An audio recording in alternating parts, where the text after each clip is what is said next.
Thank you very much, Rehanna. And I was wondering if people would like to ask a few questions before we move on further in our service. Thank you so much, Rehanna. I've learned so much from what you have said this morning. I wondered if there are efforts to bring together others in the community who could add support to your efforts to develop resources and provide professional development for teachers. Is this something for which I guess, thinking of our Unitarian community, is this something for which we could at least offer some support, express our support, I guess is what I'm saying, to what you are doing? Oh yes, I think most definitely, Betsy. I think one of the things that we have always said is that although March the 15th happened to our community, what it actually did, the work that has come afterwards, we must do for everyone. It could have been any vulnerable community. Could have been the Jewish community, a refugee center, a women's refuge, a Christian church, anyone. So the work that we do the legacy of those 51 lives must be for the betterment of all. And the only way to do that, of course, is for all of us to do it. So the undertaking that we have made with our 5-year education plan is just in its nascent early stages. So we are only at this moment beginning to firm up those ideas within discussion, within our own community. Definitely, most definitely, we wish to work with others. We need to work with others. And so many of you have so much more experience in this area. So it would be really wonderful as we progress and evolve down the stage that we do that. Thank you very much, Rehanna. I know within Christian traditions, we have a wide variety of expressions of it. Some I find exemplary and some I find intolerable. And I know that within Islam, there's some struggles with that. I mean, and they go back to the time of Muhammad, may peace be with him, and his successor, which created two strands, Shia and Sunni. And I know they don't always see eye to eye. And how have you dealt with those different views as you promote some of your ideas, which struck me as particularly progressive from your perspective? Thank you very much for that question. Yeah, so within Islam, we have an idea of a normative mainstream. And to be a part of the normative mainstream, your thinking, ideas, and philosophies must draw from two sources. And those are the ones we talked about. One is the Quran, and one is the prophetic practice, the Sunnah. So for legitimacy in Islam, you must have recourse to these two sources. You must draw from these two wells. And this gives us a fairly wide swathe of normative mainstream practice. So, there's a joke that a Jewish friend told me, and she said, Rehanna, one Jew, two opinions. And it's exactly the same for Islam. One Muslim, four opinions, wherever you go. So the idea of a difference of opinion is actually considered a blessing in Islam. Believe me, at times it doesn't feel like it, but it is this idea that Islam is a very wide road, not a narrow road. So you can imagine with 1.8 billion adherents, there is a wide variety of the way in which Islam is viewed and practiced, but we still have at its core that normative mainstream which draws on the Quran and Sunnah. which is why when you have aberrant groups who are essentially criminal organizations, terrorist organizations such as Al-Qaeda and ISIS, they draw on religious verbiage and imagery because they are operating in environments where religion is still an incredibly strong social currency. So good or bad, you will justify your actions by religion.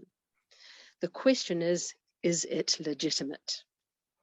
And for these terrible criminal groups, of course, it is not legitimate. It has no legitimacy. Such violence in Islam, a word derived from the word peace, has no antecedent in practice or in theory within Islam. The difference between Sunni and Shia is an accepted difference within Islam, and it stems not so much from a theological schism as it does from, as you so rightly pointed out, an idea of who should assume the leadership after the death of the Prophet Muhammad, peace be upon him. If we take Iraq as a modern example, you know things are bad when I say in the good old days of Saddam Hussein. You actually had quite a lot of intermarriage between Sunni and Shia communities. We called them sushis. But of course, when you want to conquer and divide, you split a community along sectarian grounds. And after the demise of Saddam Hussein, who held the Iraqi various communities together in a terrible, sort of tyrannical peace, you saw that erupt, and we now see something that wasn't a major issue in the past now become a real schism between Sunni and Shia. So it often depends on the context in which you're viewing it. But yes, generally, Islam is no way a monolith. We will always have a wide variety of opinions, but by far the majority of the Muslim world is moving around that normative, legitimate mainstream. Thank you. Just one comment, Rehanna. As a Unitarian minister, I can say that we're far smaller than the number of Muslims in the world, but we probably have more opinions.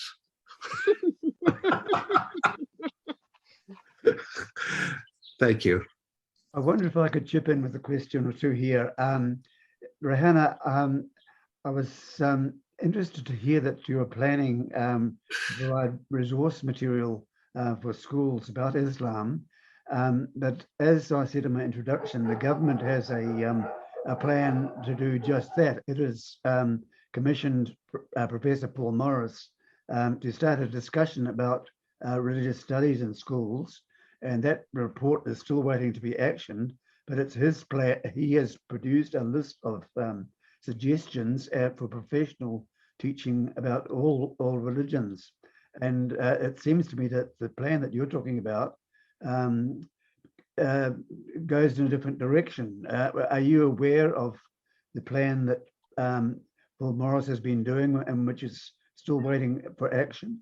That when you were talking to the government about this scheme, they say we already have a religious education plan underway? No, when we spoke to the government, we were really talking about a way that we can work, I suppose, if you like, as part of a reference group. Because one of the things that I think is going to be really important when we look at religious education in the schools is authenticity and integrity. So we don't want a colonized approach to the teaching of religion. We're living in an environment where there's a very extreme right thinking that has become quite prevalent, that this even managed to come into our public sector in terms of, in some ways, the police, in some ways, our security services. We would be incredibly concerned to see that also filter through into our education system.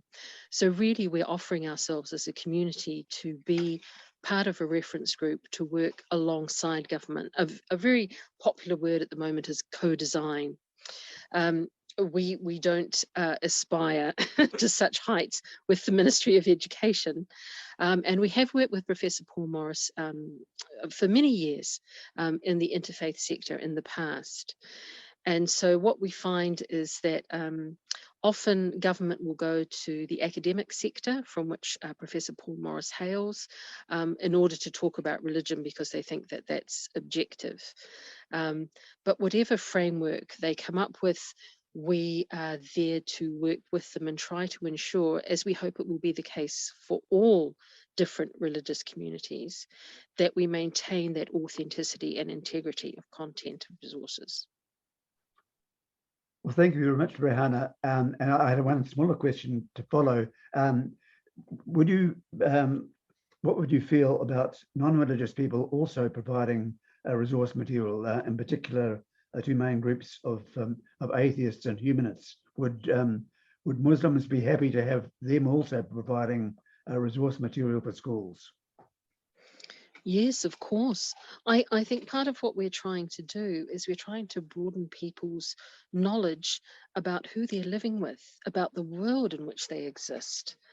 And therefore, you know, part of the statement of religious diversity, which is, if you like, a sort of a government semi-policy on religious freedom in New Zealand, states that it's the freedom to believe and the freedom not to believe. So definitely we would see that there are certain, but you know, particularly mainstream philosophies that may need to be included within that rubric of religious education, because what it leads to is greater understanding and the diminishment of fear and prejudice. I wanted to say thank you first, and to say that I had argued with the local schools again and gotten the Christian education booted out of the local school on the grounds that it's irrelevant to be preaching Christianity and telling kids that they must learn the 10 Commandments when most of them don't come from Christians' homes and some of them come from very specifically other religious backgrounds. And yet I think that it would be incredibly useful for kids to be learning why this child or, you know, his family doesn't eat between the hours of sunbreak and sunset for a month at certain times of the year, you know, Ramadan. Why this other child, if you're an immigrant child and you have no idea what all these Christian kids are doing, running around talking about Easter eggs and Christmas trees and things, and just that it would foster such just vastly wider understanding of each other and a sense of shared community and empathy, that I cannot see why people would object to that at all. And yet I've spoken with solid Christian people that think it's terrible to even consider doing that. And the other thought I had was about how most of the great religious texts and books speak a lot in metaphor, which means that there's a huge amount of interpretation. And there will always be people in a culture that will hijack any religion in order to meet their own need for power and for domination over others, and to be able to set down black and white rules that they feel make them safe in some way because they're doing the right thing and it's completely black and white. We've seen that. I remember the 1970s Christians, the Catholics, the Protestants in Ireland, and the bombings in the UK and all of that stuff. It is not an issue that is unique to the Muslim community at all, and yet to look at the media, you would think it is. You know, it's just really sad. And whatever the Unitarian Church can do that fosters further understanding of multiple religions and the commonality of peace and love within them is really helpful. So thank you. Oh, thank you, Chris, so much for your comments. Yes, you know, there's a verse in the Quran which says, you know, we have made you into nations and tribes that you may know one another. And I think that idea of knowing one another is so beautiful. In our modern era, I can't believe that there is still a part of our lives that we feel less knowledge is going to be beneficial. It's incredible. And I think that it's going to be really essential that we change the way that we as a society think. So I think up to now we viewed diversity as a problem that we need to overcome rather than a richness which we need to resource. And I think that when we start learning and knowing about each other, we're treating it as a richness. I do often wonder if some of our legislation, particularly our Education Act, was a way of trying to avoid Christian sectarianism. So to remove the idea of Protestant and Catholic debates within the school environment, because it was based on the idea that, of course, religion would be everywhere else, in the homes, you know, in society. And that we're dealing with very outdated legislation that doesn't reflect the incredibly diverse community we now have. So yes, working together on this would be a wonderful thing to do. Thank you very much, David, and everyone else for having me. It's been really so kind of you to want to discuss these issues from a wider perspective, and I'm so grateful for the time.